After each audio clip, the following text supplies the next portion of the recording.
एक ही तरह की दाल खा खा के अगर आप थक चुके हैं तो आपको मैं डिफरेंट अंदाज में झटपट तरीके से कम बजट में मज़ेदार सी चने की दाल कीमा बनाने की इजी सी रेसिपी शेयर करने वाली हूँ। रोज़ रोज़ के पकाने के झंझट को आज ख़त्म करते हैं। कुछ लोग कीमा पसंद करते हैं खाना, तो कुछ लोग दाल पसंद करते हैं। तो आज मैं आपको दोनों चीज़ों को मिक्स करके ढाबा स्टाइल चने की दाल कीमा बनाने की इजी सी रेसिपी शेयर करूंगी।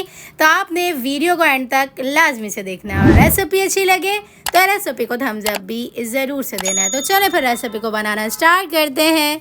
बिस्मिल्लाहिर्रहमानिर्रहीम। तो क्योंकि हम चना दाल बना रहे हैं तो सबसे पहले जो है ना हमने कुकिंग स्टार्ट करने से पहले ना चना दाल को अच्छे से धोकर भिगो कर रख देना है, क्योंकि ना चना दाल जितनी अच्छे से नरम हो जाती है ना तो ये बहुत ज़्यादा जल्दी से गल भी जाती है। तो इसे हमने यहाँ पर साइड पर रख दिया है, भिगोने के लिए रख दिया हुआ है।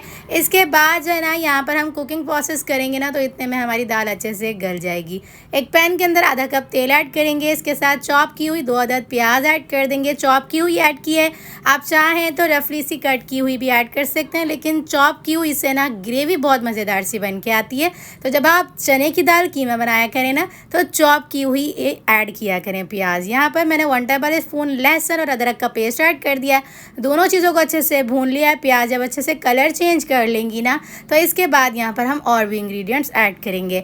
अच्छा, यहाँ पर ना मैं आपको बताऊँ, जब हमने ग्रेवी देनी होती है ना तो हमने प्याज को चॉप करके ऐड करना होता है, लेकिन अगर हम सिंपल भुना हुआ कीमा बनाते हैं ना तो इसमें हम साबित भी ऐड कर सकते हैं।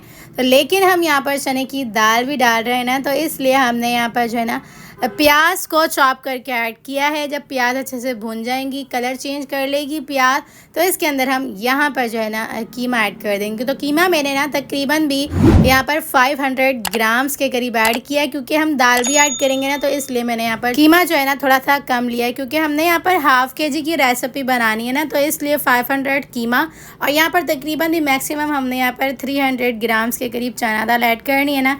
तो इस तरह से मैक्सिमम हमारी ये हाफ केजी की यहाँ पर रेसिपी बन के रेडी हो जाएगी। तो यहाँ पर ना जब कीमा अच्छे से भुन जाएगा, कलर चेंज कर लेगा, तो इसके अंदर हम यहाँ पर चॉप किए हुए तकरीबन भी ना 3 अदद यहाँ पर हम टमाटर ऐड कर देंगे। टमाटर इसलिए ज़्यादा ऐड किए जाते हैं क्योंकि ना जो अच्छा सा एक ग्रेवी आती है ना, जो एक मज़ेदार सा अरोमा आता है वो टमाटर से ही आता है।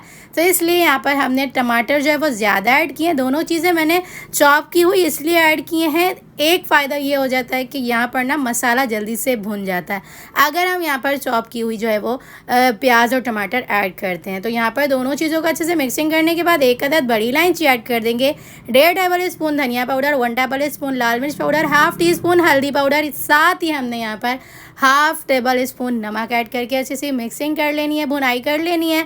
यहाँ पर जब कीमा अच्छे से भुन जाएगा उसके बाद यहाँ पर हम एक और मेन इंग्रेडिएंट्स ऐड करेंगे। अच्छा, यहाँ पर इस टाइम पे हम पानी ज़्यादा ऐड नहीं करेंगे, सिर्फ प्याज और टमाटर के पानी में ही अच्छे से भुन जाएगी। इसके बाद यहाँ पर जब ये अच्छे से भुन जाएगी और तेल अच्छे से ऊपर आ जाने लगेगा ना तो इसके अंदर हम यहाँ पर तकरीबन भी ना 4 टेबल स्पून दही ऐड कर देंगे।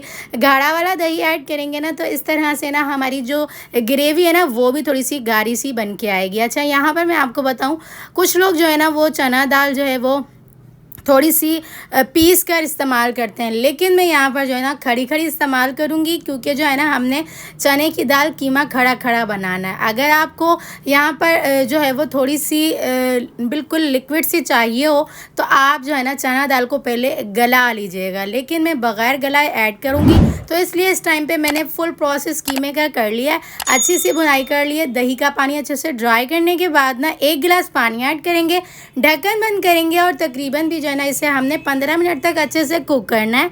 और पानी जब आधा अच्छे से ड्राई हो जाएगा ना, इसके बाद इसी स्टेज पर ही आके हमने यहाँ पर दाल भी ऐड कर देनी है। तो दाल का हमने पानी डिस्कार्ड करने के बाद दाल को ऐड कर दिया हुआ है, ताकि कीमा और दाल दोनों ही एक साथ अच्छे से जो है ना यहाँ पर गल जाए। अच्छा, ढाबों पर ऐसा किया जाता है कि अगर आपको यहाँ पर खड़ी हुई दाल पसंद होती है तो वो आपसे अगर आपको खड़ा खड़ा पसंद होती है ना दाल तो वो आपके लिए खड़ी हुई रखते हैं, अदरवाइज़ वो बॉईल करने के बाद इस टाइम पे ऐड करते हैं। तो देख सकते हैं आप, हमने बग़ैर बॉईल किए ही एंड में हमने अच्छे से इसे ऐड करके ना तकरीबन भी 15 मिनट तक और भी अच्छे से कुक किया। तो 15 मिनट के अंदर ही ना हमारी दाल अच्छे से कुक हो गई, क्योंकि हमने ऑलरेडी इसे आधा से पौना पौना घंटा के लिए भिगो कर रखा हुआ था ना, तो इसलिए हमारी दाल को ज़्यादा गलने में टाइम नहीं लगा। तो अच्छे से मिक्सिंग करके भुनाई हो चुकी हुई है। लास्ट में गरम मसाला पाउडर ऐड करके धनिया से गार्निश कर देंगे। 3 से 4 मिनट तक दोबारा से कुक करेंगे और इसी तरह से हमारी मज़ेदार सी चने की दाल कीमा बनके रेडी हो चुका हुआ है। तो दाल लवर्स लोगों के लिए जो है वो दाल और कीमा लवर के लिए कीमा बनके रेडी हो चुका हुआ। दोनों को मिक्स करके जो लोग खाना पसंद करते हैं तो उनके लिए मज़ेदार सी रेसिपी हाजिर है। तो इस मज़ेदार सी रेसिपी को एक लाइक तो ज़रूर से बनता है। तो चैनल पर मिलते हैं नेक्स्ट वीडियो में। जब तक अपना ख्याल रखिएगा, मुझे दुआओं में याद रखिएगा। मिलते हैं नेक्स्ट वीडियो में बहुत ही आसान सिंपल और यूनिक सी रेसिपी के साथ। अल्लाह हाफिज़।